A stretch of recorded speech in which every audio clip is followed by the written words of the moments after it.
Hi friend, आजची recipe आहे झणझणीत मिसळपाव. अगदी हॉटेलमध्ये मिळते तशी. तर चला बनवूया. सगळ्यात आधी आपण मटकीला मोड आणले आहे. तर त्यानंतर आपण त्याला स्वच्छ धुवून घेऊ आणि अशी पाण्यामध्ये थोडी मीठ आणि हळद घालून शिजवून घ्यायची आहे मटकीला. आणि आपल्याला आलूची चटणी पण भाजी पण बनवायची आहे. तर त्यासाठी बटाटे घेतलेले आहे, उकळलेले आणि स्मॅश करून घेतलेले आहे. त्यानंतर असा बारीक चिरलेला कांदा घेतलेला आहे. आता बघू शकता मटकी आपली शिजलेली आहे छान. आणि आता आपण सगळ्यात आधी आलूची भाजी करून घेऊया. त्यासाठी मोहरी, कढीपत्ता आणि बारीक चिरलेला कांदा घालायचा आहे.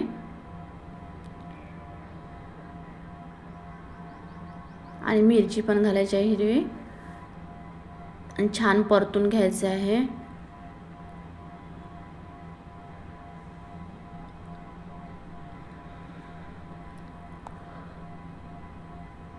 कांदा छान परतून झाला की त्यात आपल्याला हळद आणि मीठ घालायचं आहे. थोडंसं तिखट घातलेलं आहे. नंतर आता उकळलेले स्मॅश केलेले बटाटे पण आपण घालून घ्यायचे आहे. आणि छान आपल्याला परतून घ्यायचे आहे. तर अशा प्रकारे आपली बटाट्याची भाजी पण रेडी करून घ्यायची आहे.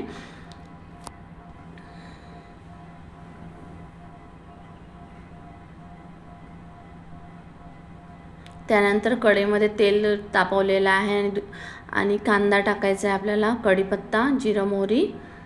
तर आता आपल्याला हे मिसळ बनवायचे आहे.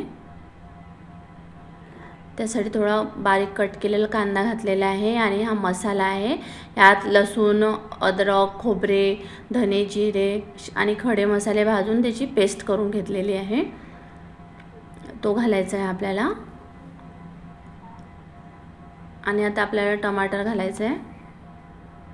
छान परतून घ्यायचं आहे. टमाटर छान मऊ होतपर्यंत आपल्याला छान शिजू द्यायचं आहे. त्यानंतर आपल्याला तिखट, चवीनुसार हळद आणि मीठ घालायचं आहे. छान परतून घ्यायचं आहे मसाल्यामध्ये. त्यानंतर आपल्याला शिजलेली मटकी घालायची आहे. आणि आपण ज्या पाण्यामध्ये मटकी शिजवली आहे तेच पाणी आपल्याला याच्यामध्ये रस्सा बनवण्यासाठी घ्यायचा आहे. अशा प्रकारे 2-3 मिनिट झाकून ठेवूया. आणि छान मसाल्यामध्ये आता मटकी शिजलेली आहे आपली. आता ते जो पाणी आहे मटकी उकळलेलं ते टाकायचं आहे. एवढं पाणी पुरेसं आहे. तुम्हाला जास्त म्हणजे पाहिजे असेल थोडं जास्त घालू शकता, साधं पाणी पण. त्यानंतर छान 5-10 मिनिटे असे खडखडून उकळी येईपर्यंत आपल्याला मिसळ शिजू द्यायची आहे. अशा प्रकारे शिजलेली आहे. तर अशा प्रकारे आपण सर्व करू शकता.